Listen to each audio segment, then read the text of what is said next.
quick. This is Steve from Boxing UK in association with Supreme CBD. Macklin up our neck of the woods this weekend. Yeah, always love coming up here. Can you talk us through the card, Savannah Marshall? Can she... Is there a danger that she's going to overlook Herman's because there's a huge fight after this? Always a danger when there's a big fight in the pipeline that you look past it. We've seen it with Joshua and Ruiz.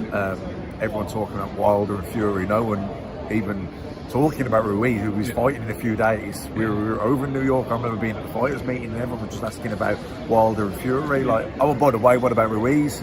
You know, well, Ruiz, his own, wasn't reading that script. He had his own script. So it's always a danger because it's the human element, isn't it? You know, how do you guard against complacency? Very difficult. And people are, you know. Is a fighter with that carrot after it, Matt? It's arguably the biggest fight in women's boxing, or certainly up there with Serrano and Taylor. Is there any pressure on Savannah? Because she struggled with the nerves in the past as well, isn't it? Yeah, of course there is. Because she'll be very mindful, I imagine, not to look past it.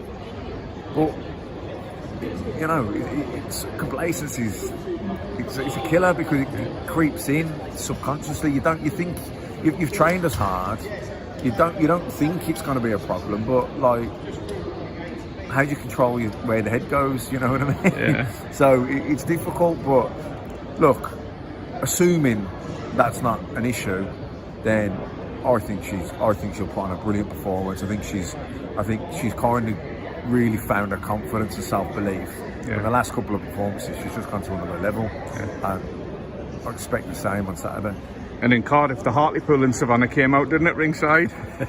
We haven't seen that too many times, Matt. No. It was brilliant to see, and I actually think that that's part of her confidence too. You know, she's always seemed like a very shy individual, but in Cardiff, and even the last fight when she's talking, she seems comfortable and happy, and she's just, it's like her belief is just is coming out now. Yeah. And Shields Marshall's a massive fight, isn't it, Matt? I know it's early doors, and providing there's no slip-ups, can you look ahead to that for us? Well, look, the two fights in boxing is Serrano Taylor, Clarissa Shields and Savannah. They're the super fights in female boxing.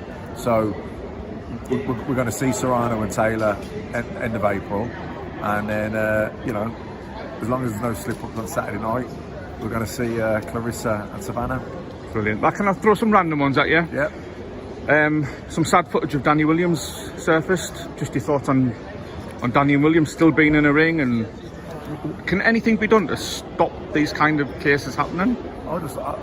It's just so sad, and it's terrible, and it's just like, it just shouldn't be happening. It's like the commissions wherever he's boxing just shouldn't license him. He shouldn't be boxing. Simple as that. Is it going to take, God forbid, is it going to take something serious on disastrous to happen? People have killed, people have died in boxing. So it's not like we're going to say, we're waiting for something to happen. But it has happened. It does happen. It happens every year. You know, and they're the one. That's just the deaths. What about the people that are like in bad ways? You know, so it's just sad, isn't it? It is. More up to date, heavyweights. AJ Usyk, we were lucky enough to grab a couple of words with Alex Krasiak yesterday, and he confirmed that training camp's about to begin for Usyk. Just your thoughts on that? Now it almost looks certain that it's going to happen. Look, AJ can win that fight. Obviously, there's two people in there. He's a big guy. He's a world-class fighter. He's been world champion. He had his moments in the first fight, but you know, and he'll have looked at the performance. He's got, you know, he's not a new trainer really, but he's gone all in with Fernandez now. I know he's familiar with him, and I think he's in Loughborough with him, so he's the lead guy now. But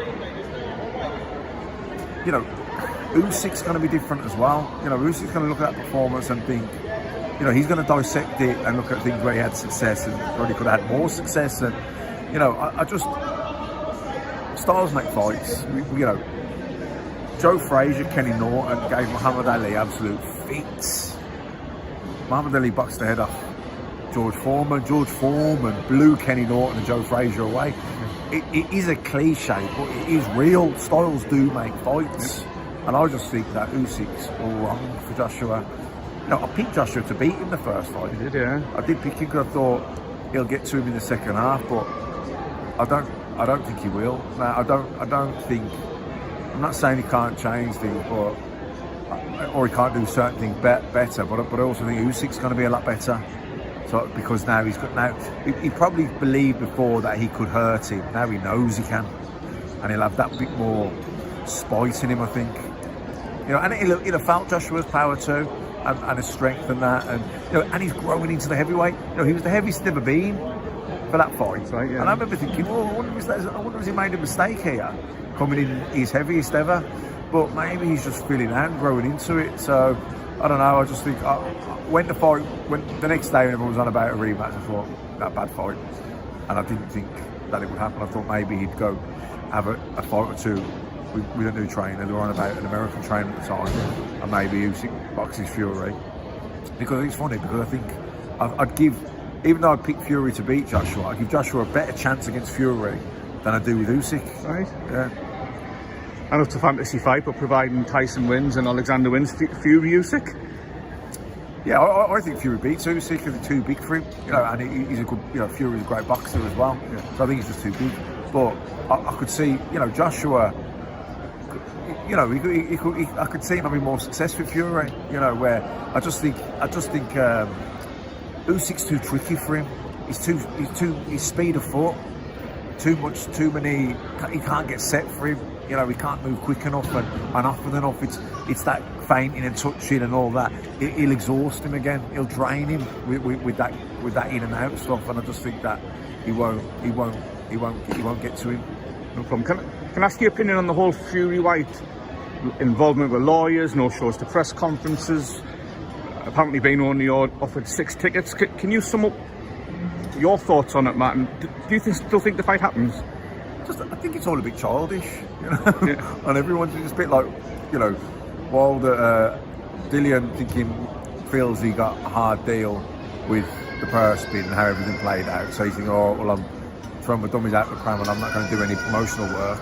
And then they're kind of reacting the same way, saying, fine, well, we're not going to give you anything we don't have, anything we're not contractually obligated to give you, you're not getting, even though normally you would get those things. It's just kind of an unsaid courtesy, but because they're not playing ball with the promotion, it's like, okay, well then we're not going to do anything that we don't have to.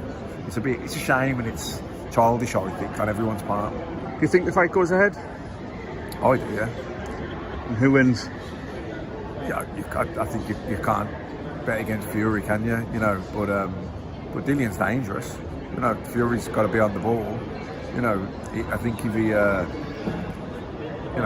underperforms, but I don't think he will do.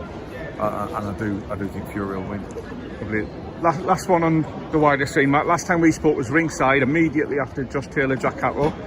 Safe to say there was more than you and me tempers frayed ringside. Have you calmed down yet with the state of judging? Because it hasn't improved, mate, has it? No, do you know what it is as well? I just think I think the 10-point must system is a flawed system. I don't know what the alternative is, by the way. But also, I think, look, Catterall Taylor, for me, he got robbed. Now, but I can tell you now, every single week, people are screaming robbery when there isn't a robbery. It's a close fight. That, and that's subjective. Even though you had it wide and I had it a different way, wide the other way. Mate, if you hit me 10 times tippy tappies, they are scoring shots, but they're tippy tappy. But I crunch you 2 big shots that snap your head back and dig it. Who had the better of that? You hit me with 2 crunching shots. No, it's game over. No, do you know what I mean? So that's a subjective thing. You've landed more scoring punches than mine have done more damage. Yeah. So sometimes it is subjective. I don't particularly think the Catterall Taylor one was subjective. I think that was a bad decision. Yeah. I think they got it You'll wrong. have to excuse my ignorance here, Matt. Is there anything actually written down that tells judges how to score a fight? Yeah, well, I mean, I think there is, because they go to they say, don't they, if there's a 10-10, if there's a round, you can't split them, it's 10-10, but before you get to the 10-10, if it's close, but someone was effective aggression, ring generalship, I think, better defence, there is criteria. So it's executed, isn't it? But it's still down to a human opinion. Yeah. Last one. Why should fans tune in this Saturday? Because Savannah Marshall is a rising star. She's going from strength to strength, and coming through this, she's going to be one half of one of the biggest fights in female boxing history. Brilliant. Macklin, I always appreciate your time. I'll let you dash off the hotel now. Cheers. Thank you. Cheers.